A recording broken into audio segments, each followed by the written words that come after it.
everyone. Scott Hansen here from NFL Red Zone. I hope you're checking out 1 hour of 5 Yard Rush, one of the best podcasts on NFL football in the UK.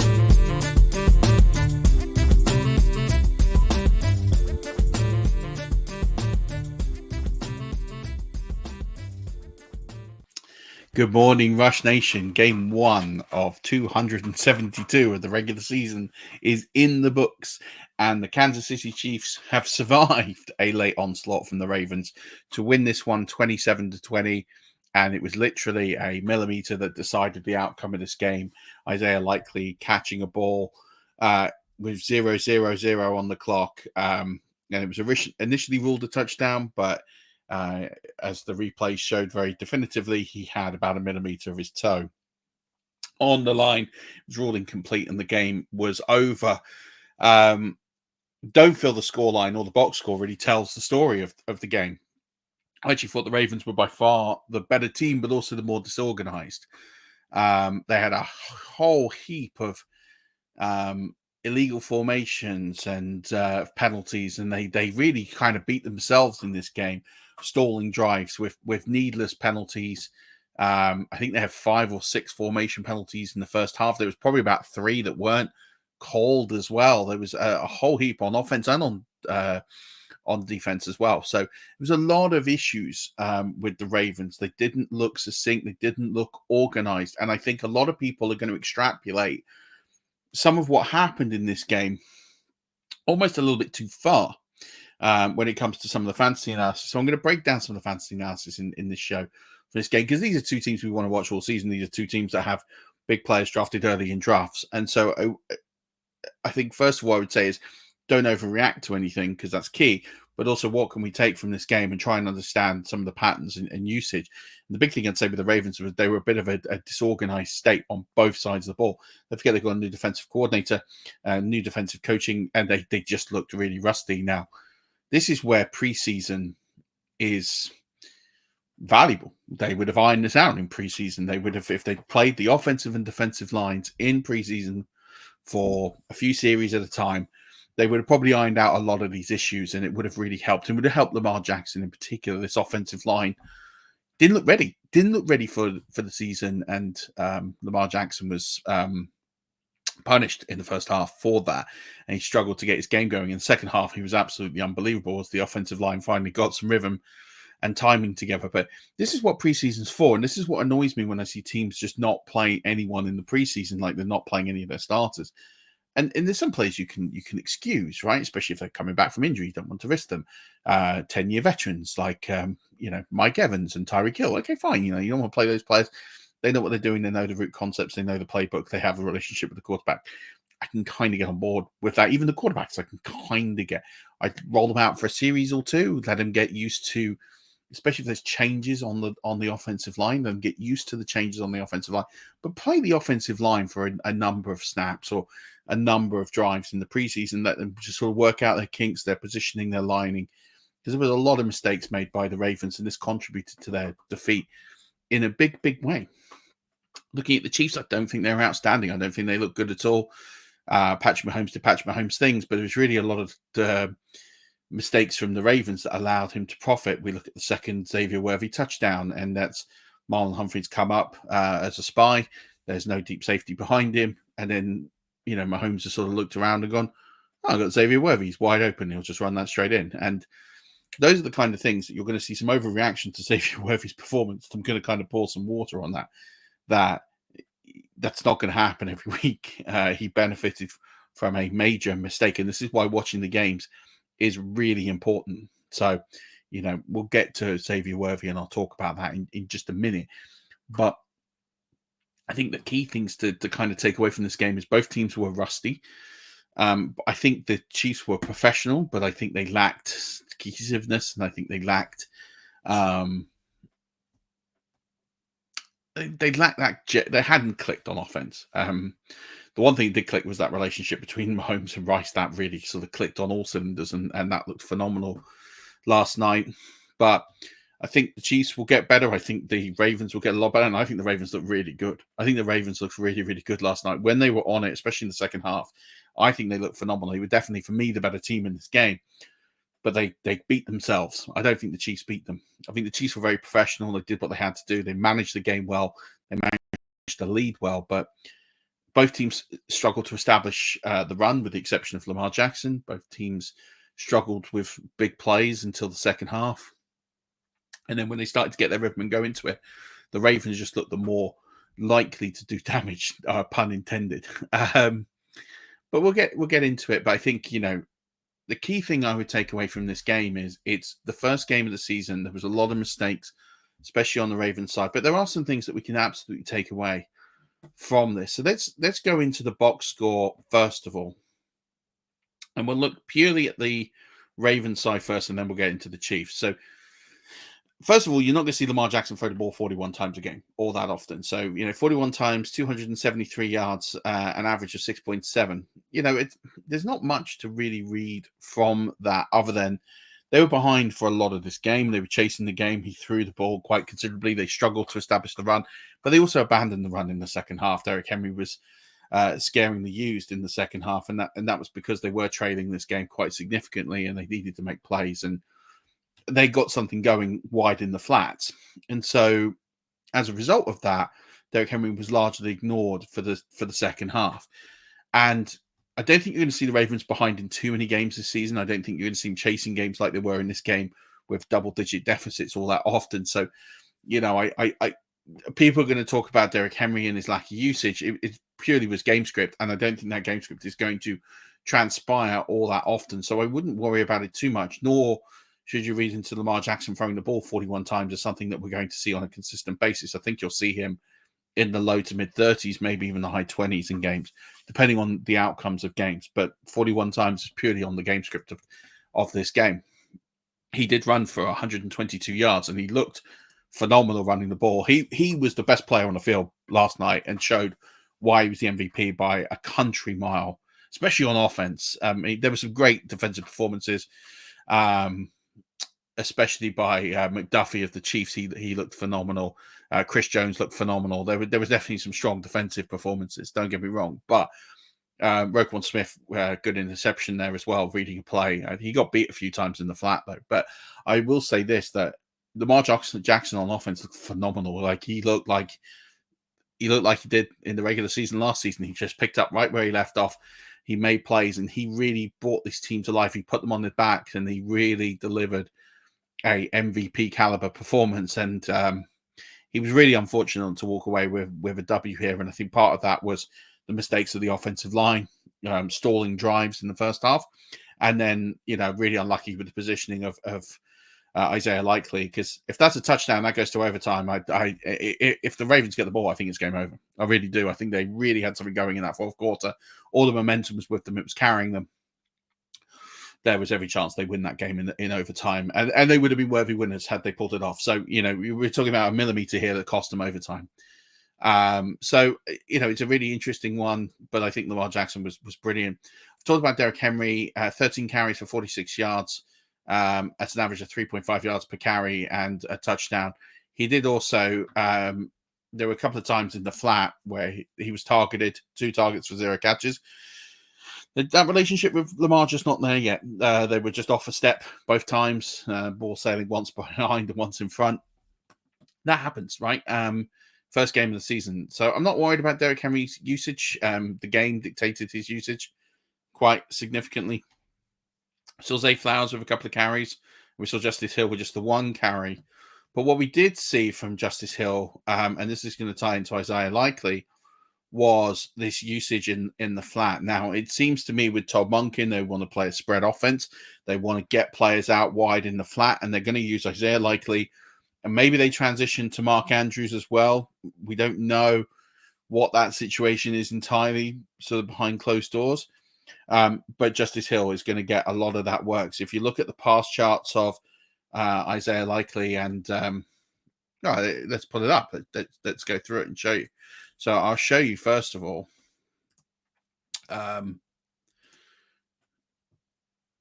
Let's look at that's Patrick Mahomes's. So let's not use that one. Let's use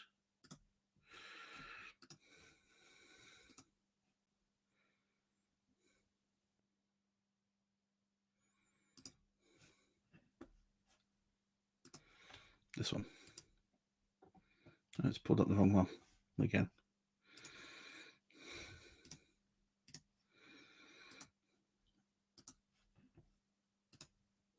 It keeps pulling up this one. I don't know why.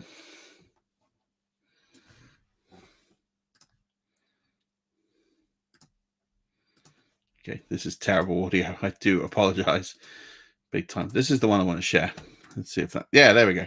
I think it's shared before. It was on my screen. It was showing something different. Right, so this is Lamar Jackson's pass chart. And you can see here where the majority of the throws and completions are. And they're here in this sort of area. And this is a lot of where Isaiah Likely and Justice Hill caught the ball. Got a couple from Mark Andrews as well. But this is where the predominant work was of Lamar Jackson in his passing chart. So we're going to see a significant amount of work in the flat, it seems. Maybe it was this game and it was game script dependent. Maybe it was opponent dependent. Maybe this is just how they feel they're going to get the best. Knowing Todd Monken, you're going to see a bit of this. And with now a sort of natural out and out slot receiver, it looks like it's going to be both Hill and then potentially either Likely or Andrews or both of them. And maybe that usage is there for debate. We're going to see this between those three players. So Hill absolutely has a fantasy worthy role. It's going to be low flex, but with that upside of being that that handcuff to Derrick Henry. So, but what you did see here with Lamar Jackson is he wasn't afraid to take shots. And if we'll show the Patrick Mahomes pass chart shortly, he was the one that definitely took the risks. And you would expect that being behind this catch to Bateman set up that last drive really deep. There's another one from here from Bateman as well. This touchdown here I'll talk about in just a second to Isaiah Likely.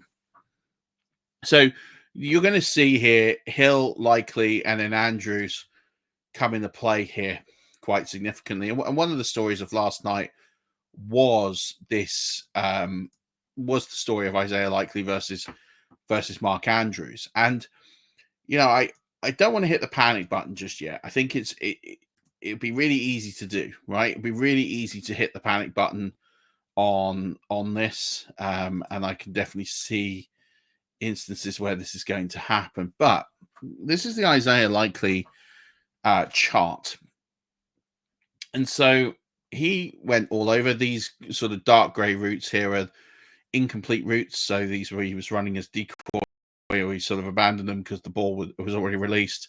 We can see he's getting his catches. And again, the majority of these right here are in this flat area, almost like a traditional, almost like a screen or a slot receiver, or where the play breaks down and the pressures come and Lamar's dumping the ball off. And you know, this is a very similar story to what happened with Justice Hill. Again, this is where they were getting their usage. Now, part of this was that interior front three of the Chiefs definitely brought the pressure a lot, and it forced Lamar to be agile.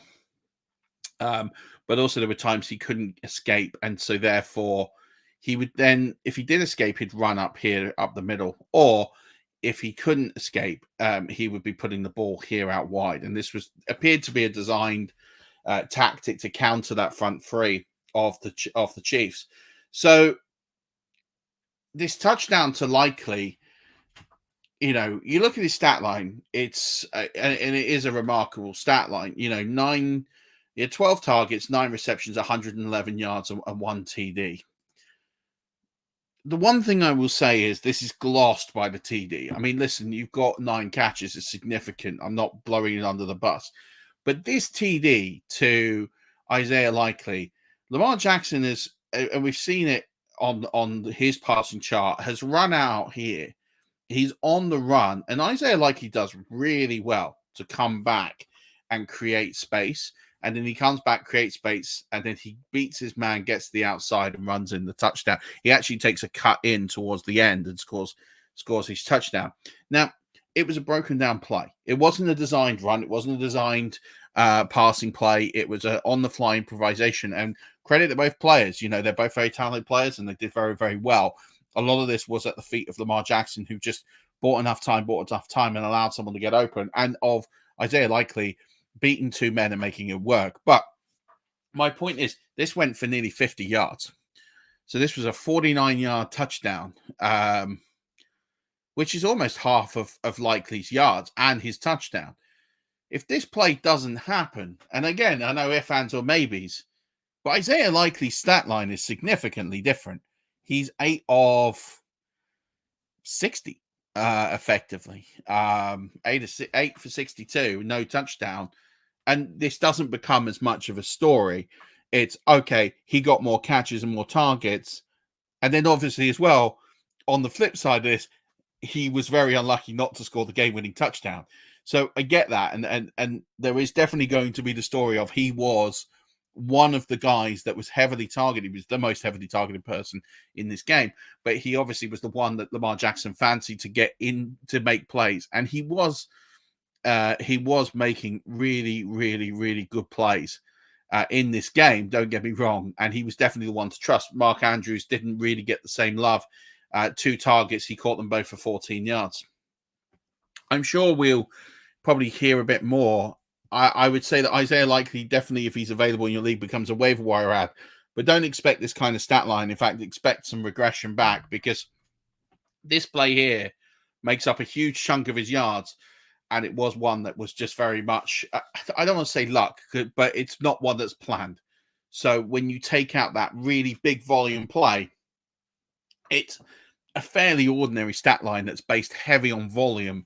And if that volume goes towards Mark Andrews, as we would kind of expect it to, then all of a sudden, Isaiah Likely doesn't become as fantasy relevant. So that's a really big takeaway of this game, and one to think about. I talked about Rashod Bateman a lot in the preseason. He had 5 targets in this game. A lot of them were the deep ball threats. He was very close on a couple as well. One he was sort of stripped out of. I think you've seen it here that he was targeted, not half as much as Zay Flowers, but the one thing I would say is he is getting a role in this offense, and Rashod Bateman, I think, usage will only go up. And I would look at that and say, Rashod Bateman is a guy you should be looking at adding in leagues if you haven't already. Zay Flowers had a pretty, I don't want to say disappointing game, but he had 10 targets. The volume's there, 10 targets, 6 for 37. It was a tough assignment for him week 1. I talked about it in the matchup show that I just didn't like his matchup and usage this week, and ranked him down significantly lower, and I feel pretty good that I did. In fact, if anything, I didn't rank him low enough. So again, to take away and short case the Baltimore Ravens is Derrick Henry. Don't be too worried. The game script went against him. Didn't get a lot of usage in the second half. Rashod Bateman is going to be a thing, and we need to watch this Isaiah Likely and Mark Andrews situation carefully. What I would say is, don't be too scared about Mark Andrews just yet. Don't hit the panic button, and don't get too excited about Isaiah Likely just yet, because a lot of this was based on this one touchdown. You take this touchdown away, then we're just talking about the heavy usage, not the heavy usage. And yes, I get it. There was also an incomplete pass at the end of the game, and it was thrown to him, and that was a mistake. The other thing is, Zay Flowers and should have caught a touchdown about 2 plays before this, and he was wide open, and Lamar Jackson missed him. So, week 1, don't jump too much, but there's some insight to definitely take away and look at in more detail. If we talk about Patrick Mahomes, this is a much simpler game to break down from the Mahomes perspective, in the sense of, we can look here, it looks relatively safe. Everything's over the middle. The one thing we'd say is not a lot of Travis Kelce usage. A lot of this usage over the middle went to Rashee Rice. And the one thing we would say here is that Travis Kelce was second on the team in targets with 4. The Ravens did really well in bringing up safeties and bringing up the cornerbacks and spies, and they really sort of restricted that big play ability of Patrick Mahomes. But he took what was given to him, which was dumping the ball off. And you had a lot of instances where the line pushed up in the first half. And so what happened was they were bringing the linebackers quite a bit forward.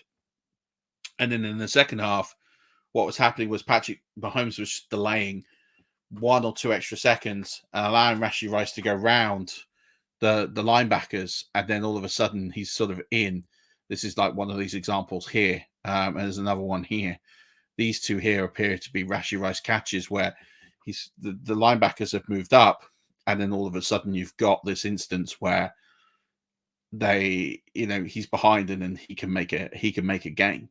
The interception here, it was why this tactic working. This was in the first half. Was they brought these linebackers up in Roquan Smith? He came up, he catches. He literally cuts off a pass to Rashee Rice. He read it, he jumped it, and he caught it. So what they did was made the adjustment in the second half. Patrick Mahomes held onto the ball a bit longer. He cut away those instant snaps, which they were getting success from, and then delayed a little bit more, which was really useful. This touchdown pass to Xavier Worthy. So let's get on to Xavier Worthy. Xavier Worthy had three touches in this game. He had a 21-yard touchdown, which was effectively an end around, which was incredible. Like, incredible speed, don't get me wrong. And then he had 3 targets for 2 catches for 47 yards and a TD. And this was the TD that he catches. This TD should never have happened. And this is what I call a week 1 TD. So you've got here Marlon Humphrey. He comes up.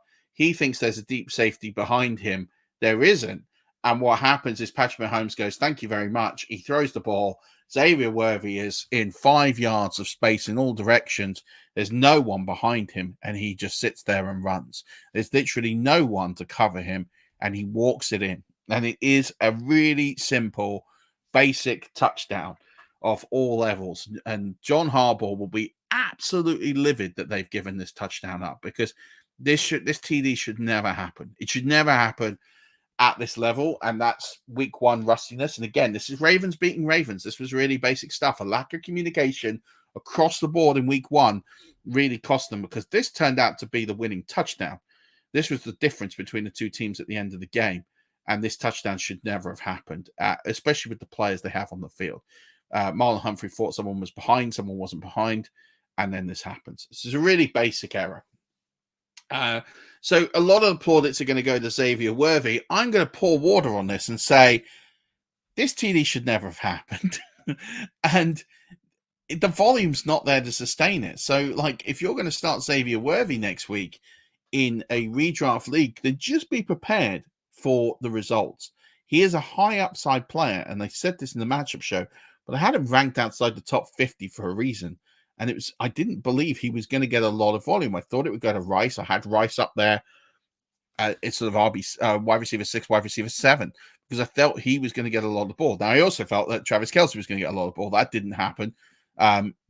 Really simply, that the Ravens just took him out of the game and made it very difficult. He was always pretty well spied on and covered through this game, and the Ravens did make a lot of moves to sort of condense and collapse the routes that Travis Kelce would be successful in.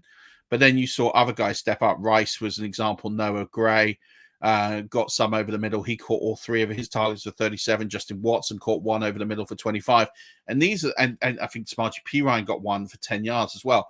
And it was all this stuff over the middle that you would normally see Travis Kelce get, but Travis Kelce was effectively running a lot of decoys to get these guys open and allow for the chains to move. And they were really good. And this is an example of Patrick Mahomes and Andy Reid swallowing their pride, doing the stuff that doesn't get you on SportsCenter for those top 10 plays. And there's not a huge amount of highlight plays in this performance, but they took what was given to them and they executed it brilliantly. There's not many incompletions here for Patrick Mahomes. In fact, he completed 20 of his 28 passes for 291. And then you did just have the 1 interception, which was just, it was more a great defensive play than it was a bad throw. We did also have an example here of Patrick Mahomes catching his own pass where it was blocked late in the 4th and he stands up and catches it. So if you win by 1.1 points or less and you have Patrick Mahomes, then you can thank the Ravens defense for giving that to you. But I think going forward, I wouldn't be too worried about Travis Kelce. This was one of those instances of good defense, sort of boxing him up a bit. That's going to happen. But it's going to be the Rashee Rice show until we find out what happens with his suspension. And just hold fire on Travis Kelce, on Xavier Worthy, because, again, this touchdown here should never happen. It shouldn't happen, and this really adds a gloss to the stat line quite significantly. Now, we look at, and again, the 3 targets tells you more than the touchdown for me. Isaiah Pacheco didn't really establish the run well. He did score the touchdown. It was more the fact he was bundled over. Patrick Mahomes was one of those that helped sort of push him in. I actually don't believe this should have been a touchdown. I believe he was stalled. He was stalled dead. For some reason, they let it continue on. He squirrels out the side and he scores. I'm not convinced there's forward progress there at all points. I believe that he is going backwards at one point, and at that point, I think they should have stalled. They should have called it dead. But there you go. He gets in the box. 15 for 45 is not a great stat line. He struggled all night to establish the run. His long run was 5 yards. He really didn't, and it wasn't him. It was just a stacked box. It was difficult. Both these teams really struggled to establish the run. They kind of negated each other in that regard. He did have 3 targets and he caught 2 for 33. This glosses his stat line a bit because all of a sudden you've got 10.8 fantasy points in PPR, and then you got the touchdown, which takes him to 16.8. And all of a sudden it's, oh, well, that's not a bad day's work. He gets a lot of gloss here. That touchdown doesn't stand, and he decided to pass it. I'm not saying be worried about Isaiah Pacheco, but one of the reasons I thought he was overdrafted is I didn't see this huge role. And this was a great game script for him. They were up by 10. And we just didn't see them get established with the run. And to see him not get as many carries as, he should have been nearer to 20 carries. The one thing we will say is that we definitely didn't see Samaje Perine run the ball at all. Which was interesting, and that's some usage, maybe because he's new to the team. He hadn't quite got the book down pat, but that's one to keep an eye on. But Xavier Worthy in the rushing game could be where we see some early value from him, and he did only have the 1 carry, but he did score a 21-yard touchdown on it. So one to keep an eye on. But that's everything you kind of need to know from this game, and I've gone into more depth than I probably will do about some of the other Thursday night games, because of the fact this was so interesting, because of the fact there is so many headlines, and fantasy managers aren't going to rip their heads open when they look at the box scores this morning. And I just wanted to digest it. I've watched the game. I looked at every play. I looked at every angle. And I just think that sometimes you've got to watch the games and fully understand what goes on. And you need a voice of reason. Hopefully I am that voice of reason this morning for you. I would say if you're a Ravens fan, you're feeling sore this morning, I wouldn't feel too bad. I think you played really well, but a lot of basic mistakes that really preseason, and I think that's on the coaching staff and more than the players, because I think that needed to get sorted out. But that's everything that you need to know about yesterday. I think the Chiefs will get a lot better. I wouldn't worry about the big names who didn't land. I would pour water a little bit on the Xavier Worthy show. I don't think it was a Xavier Worthy show. I mean, anytime you get 2 touchdowns, it is significant, but you have to look at the context of them, especially when you have a touchdown like this one on the screen. That's something that you've just got to keep an eye on and say that probably doesn't happen more often than not. And it wasn't like Worthy made a great play like Isaiah Likely made a great play. It was he ran a route, he was wide open where he shouldn't have been, and they profited from it. So, but that's going to do it, Rush Nation. That's going to do it for this week. We've given you a lot of information to get ready for this week. We have done matchup show. We have done all our rankings. We have done, we've introduced you to a new way of playing fantasy football via the Fantasy Game Day app, and I hope you had a good time listening to that one last night. Stocks and I went through some additional strategy of how to manage your bench. We've done start sits. We've done waiver wires. We've done absolutely everything that we can think of to prepare you for this weekend. The last piece of advice to say from me is don't get too cute. Don't get too carried away. And don't overthink things. There's lots of situations where people are thinking about doing something radical, and just perhaps play it safe in week 1. See where the land lies. More often than not, they're going to go with the studs and they're going to go with the experience than they will with the rookie. And that's the last piece of advice I'm going to give you. Thank you very much for tuning in this week. I hope that you have enjoyed it. I hope that it's given you a lot of food for thought. And I hope that most of all that you're able to have taken away a lot of useful, I don't really know what to say, but useful advice, and feel free to interact ongoing start sits, the way I do start sits, really simply, I do Patreons first. And if I get time for other people, I will, but there's no guarantee. I've had instances where I've had like 80 to 100 requests, and I just don't have that sort of time. If you do have requests, there may be some time Sunday, very early Sunday morning, for me to just do a quick voice note kind of pod. But it will be a pod, not a video. But we'll see how we get on. But that's going to do it. Thank you so much for tuning in. Thank you so much for everything this week. We'll be back with waiver wires on Monday to talk about week 2, and we digest all the football, but enjoy the lack of sleep. Football is back. Make the most of it and celebrate it like it's Christmas. And don't forget, as always, have a good weekend and keep rushing.